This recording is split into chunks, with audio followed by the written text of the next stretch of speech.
Vivek Ramaswamy completely shuts down Mark Cuban in a debate over diversity, equity, and inclusion, more commonly known to us as DEI. Vivek talked about how he doesn't like using the term because he thinks it's thrown around too much and has lost its meaning. But Mark, who is known for having strong opinions, said, DEI is important. He explained that it's not just about meeting quotas or ticking boxes, it's more about setting goals to bring in a wider range of people and make workplaces more inclusive. Pfizer sets a target. You can call it a quota, call it a target. Not a quota, Pfizer sets a target. The punchline is 32% or so was the number for minorities in certain corporate vice president levels or above. I get it approximately right. Look up exactly what the details, but suppose it's 32% in vice president level corporate executives or above by a certain year in the future. That's a corporate target that they have set. It's my belief, right, that these types of demographic goals, if that's your basis for setting a target, that is incompatible with pure meritocracy. Vivek wasn't convinced. He discusses how companies set specific demographic targets, such as 32% minorities, and how it clashes with the idea of hiring purely based on talent. He's not against diversity, but questions whether these top-down goals are the best way to achieve it. Mark, on the other hand, had a whole different view. He explained how these targets aren't quotas, meaning companies aren't forced to meet them. It's like saying you want a certain return on investment, but not forcing companies to hit it. He argued that if companies are only hiring from the same pool of candidates, they might be missing out on talented individuals from different backgrounds, and that's where the diversity comes in. Targets are one thing, right? They're not a quota. If it was a quota, you would be able to, let me take a step back. There are these things called EEOC reports. Right. Where Equal Employment Opportunity Commission. That's what it is. Yep. Right. Where they actually have to disclose the numbers for those vice president positions by male, female, white, black, Asian, other races, and biracial. Right. And so they have to disclose them. And not all companies do. They have to report it. They don't have to disclose. Not all companies do, but Pfizer does. And when you go and actually look at the numbers on the EEOC report, they're nowhere close to those targets. Mark makes a strong case here, but Vivek challenges this notion head-on. He questions why companies would even set these diversity goals without actively meeting them. In his eyes, it creates unnecessary pressure to hit targets that may not make a meaningful difference in hiring decisions. He believes that this focus on diversity is distracting companies from what matters, which is hiring the best person for the job. According to Vivek, people shouldn't be categorized by their race, gender, or any other demographic. They should be hired for their skills. He also asked a very important question. And that's accurate. Americans, what you just said is accurate. It's fact. Right. So why bother to specify that target or goal in the first place? Because your point is they're not even meeting it, and you're right about that. His point is simple. Focusing on race or gender risks dividing people more. He's all for finding the best talent, but argues that tying it to categories like skin color isn't the way to do it. But why denominate it based on race? Why take this top-down category that and I'll tell you why it gets under my skin is, I think it causes us to be more divided when we see each other on the basis of our skin. Yeah. Let's pause there.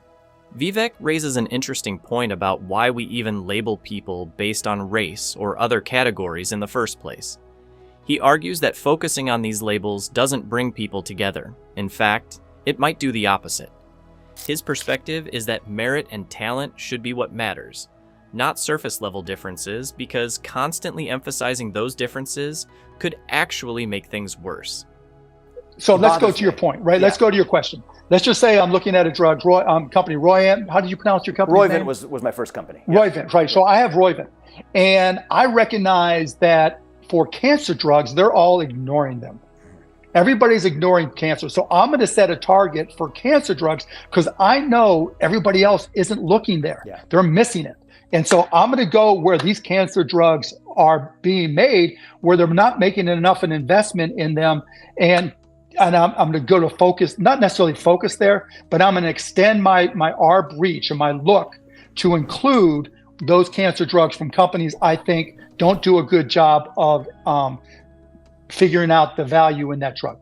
That is what D in diversity is. Mark compares diversity targets to setting goals in business, like investing in overlooked cancer drugs.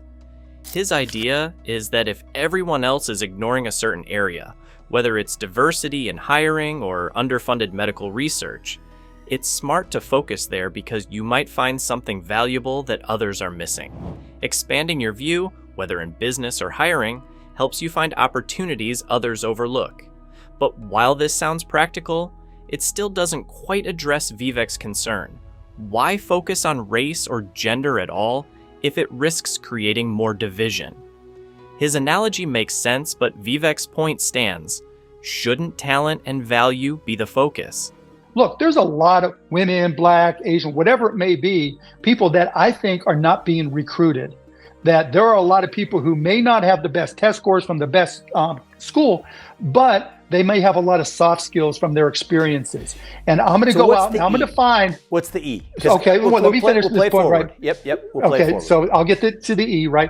I'm going to go and find the best possible candidates that I can. And they're going to compete with everybody else. Just like when you, at Roivant, you compete with your cancer drugs, have to compete in potential return for the non-cancer drugs, right? So, he is saying diversity is about finding talent in places people often ignore, not about lowering the bar. He also compares this to a smart business move, like investing in areas others overlook, which can lead to big wins. Vivek went on to explain why he feels DEI doesn't always work in practice. Actually, I'll give you a couple examples. So give you a couple examples in response.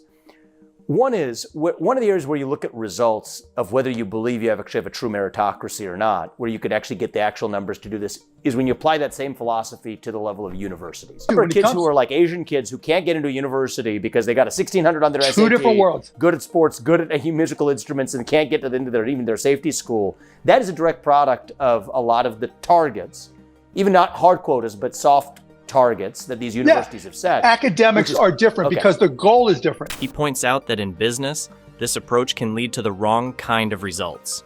When companies focus too much on diversity targets rather than purely on merit, it can have the opposite effect of what it's meant to achieve. Vivek repeated that he believes merit, or the ability to perform well, should be the most important factor in deciding who gets hired or promoted. You're agreeing with me that DEI is good for business. No, I'm not agreeing with you there. I'm not agreeing with you. I didn't hear any. Well, because I was going to go to the universities, but it sounds like we agree on the universities. But let me. Look, if it were up to me, universities have too much overhead. So I think here's what I would say is on your definition of DEI and the way you define it, which I believe is quite different and far more sympathetic, to me at least, than the accounts that you might hear from other proponents of capital D, capital E, capital I. But on your telling of it, my pushback would not be that I disagree with a lot of what you said, but that it then makes DEI redundant. For Vivek, the main point is that while DEI may have good intentions, it could hurt the idea of merit, which is about rewarding people for their skills and abilities. The focus should always be on results, not ticking boxes. What do you think about Vivek's views on DEI? Let us know in the comments section below.